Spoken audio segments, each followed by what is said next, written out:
Hey everybody, this is Phoenix Down, and welcome back to Let's Play The Legend of Zelda: A Link to the Past. In the last episode, we put Vitreous out of his misery and rescued Maiden number 6. And in today's episode, before going to Turtle Rock to rescue Princess Zelda, there are a couple more items I want to collect, including some really useful upgrades. So let's get going. Now the weather has gotten a lot better here in Misery Mire ever since we cast the Ether spell to open the dungeon entrance. The enemies are still around, but nothing to worry about.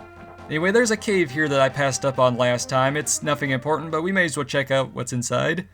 It's a fairy fountain. Basically, you come in here, she'll recover your health to full. Curious location for a fairy like that to take up residence. The exterior decor doesn't seem to match your sensibilities, but who am I to judge? Maybe she got a good deal on the place. But anyway, as we've established before, there's no way in or out of Misery Mire in the Dark World, so we absolutely have to use the magic mirror to escape.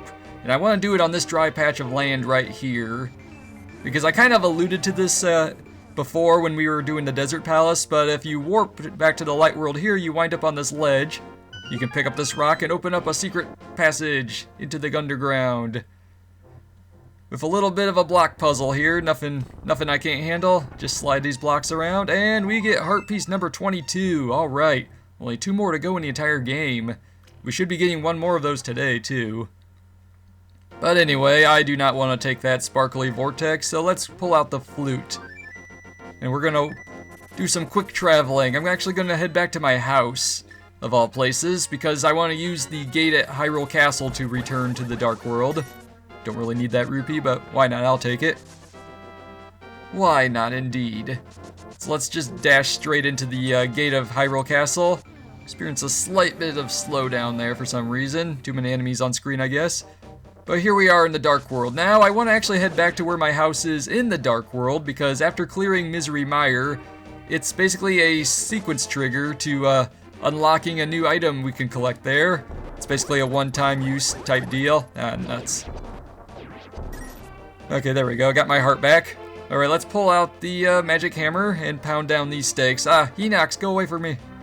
Whew, I was worried for a second. He was really coming after me. Ah, he's still coming after me. Alright, bomb shop. Let's head over to the bomb shop. Leave that guy behind. Oh boy, there's one of his cousins, but if I can get by without being noticed, all the better. So let's check out this mysterious bomb shop. Now that we defeated Vitreous and cleared Misery Mire, there's a new item here. That's a really big bomb there. Talk to this guy, and we have a super bomb in stock for only 100 rupees. It's pretty much the last time I think we need to spend rupees to buy anything. Unless you, like, lose your shield or something silly like that. Oop. For a second I thought he was going to do something, but there we go. We picked up the super bomb. Now, just like with that treasure chest with the last magic bottle, you can drop this off by pressing the A button, basically the dash button, so you can't run with the Pegasus shoes while carrying this bomb with you. And I don't recommend jumping off ledges either, even though I'm not sure if it'll follow you or not. Great, the Hinox is in my way. I'm just gonna have to take care of him the old-fashioned way. Take that. Just spamming my lasers. Whew, surprised the explosions weren't hitting me there. But anyway, yeah, so if you do some sequence breaking, you can actually do this. If you did Misery Mire before some of the other dungeons, you can actually do this little event before, before now, basically. You can do it sooner. So let's just go over this way. We're returning to the pyramid in the center of the Dark World. Let's take out the Moblins and the Hula Chomps. I really don't know what their real name is, and I honestly, at this point, I don't care. Hula Chomp it just resonates with me. As far as I'm concerned, that's what they're called now. But I kind of passed up on this before, but there's this really badly cracked wall here on this central pyramid area. We cannot destroy this with regular bombs. That's what the super bomb is for, so we just plant it there. We got a countdown going down gradually. Alright, there we go. Take cover. Whew. Okay, I was worried for a second. Alright, now let's enter this new opening that we created. And, I think I can see where this is heading. We have a mysterious pond, so we can throw something in. Alright, let's pick an item to throw in there. I'm going to actually, go over here, and I'm going to throw in my sword. Throw in the tempered sword, and let's see what happens. Yes, I did drop that. And we're getting something better in return. Okay, thank you, miss. And now we have the golden sword, the most powerful sword in the game. We can feel its power throbbing in our hand. Oh my. Yeah.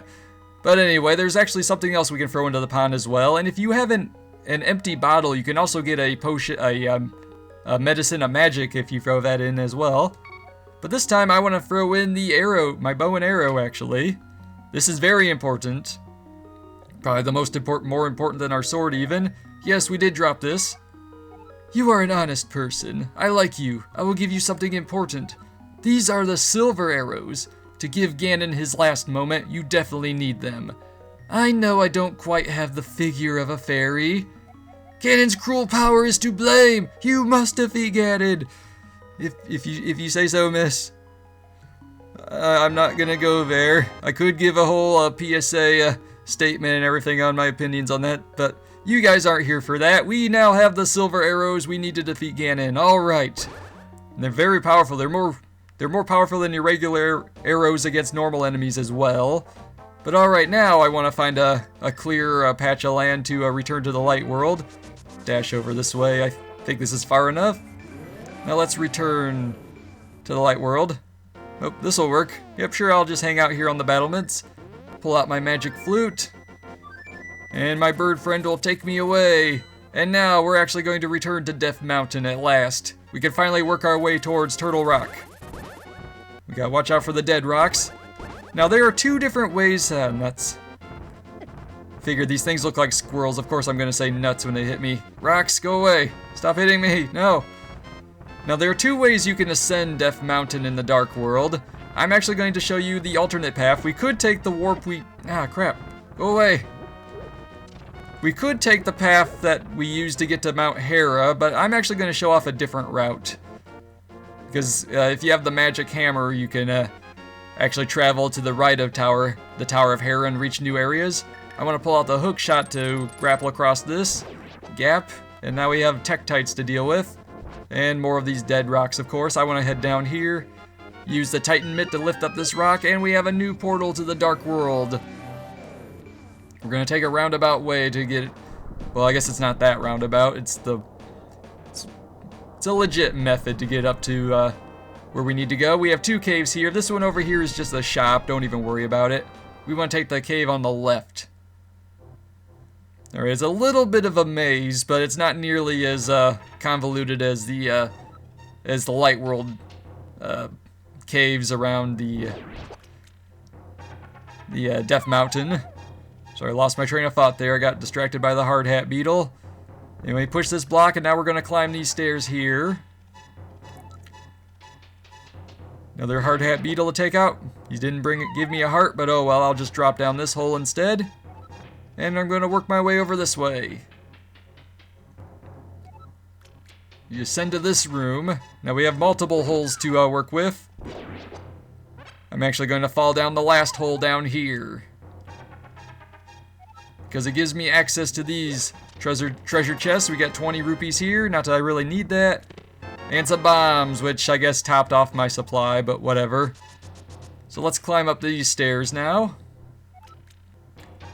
And we can pretty much just dash straight down to exit this cave. Oh, ran into the door frame.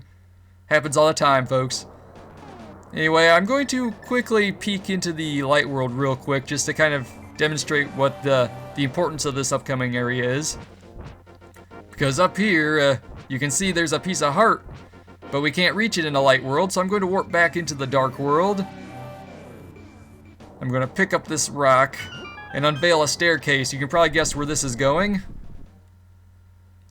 So now we're in this secret cave. Now there's a whole bunch of treasure chests with rupees in it. I have absolutely no use for rupees at this point, so I'm going to just completely ignore it. But there's like a Bari there. You use the hook shot to grapple across the pit over and over again with the various with the skulls and everything. Anyway, we have an invisible floor here that we can't see, but if you cast the Ether spell, somehow that illuminates the floor, so you can see there's a little gap there that we would have to watch out for. We made it across, no problem. Pull out some bombs to blast a hole here. and continue onwards. I'm gonna lift up these skulls to replenish my health. And blast a hole over here. You can bomb this as well, and I think this is like a fairy fountain. So let's go up here. Yeah, just like in Misery Mire, there's another fairy just hanging out there to heal you, but we're at full health now, so I don't really care about that. And if you bomb this one, and may as well, I've got so many bombs, I don't even care about it. Go up here, and we have some smaller fairies that you can catch and put in bottles if you need. But again, I think all my bottles are full now between the medicine of life and magic and so on and so forth. But anyway, now that we're on this ledge, you can probably guess where this is going. We're using the magic mirror to return to the light world. And we have piece of heart number 23, only one more to go. All right. I'm just going to stand right here and... Oh, I was expecting that to automatically trigger, but for whatever reason it didn't. And thankfully, they provide us with an easy way to jump back down here in the Dark World.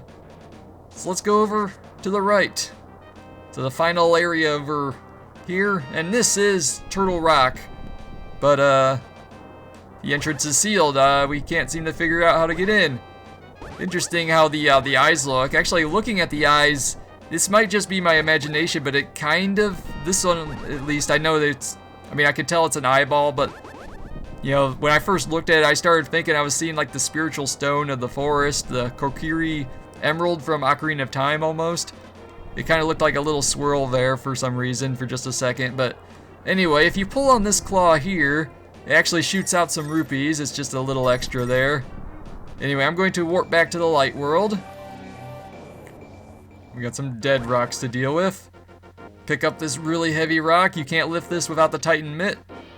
And now we have a little bit of a puzzle. You have to pound these stakes in the right order.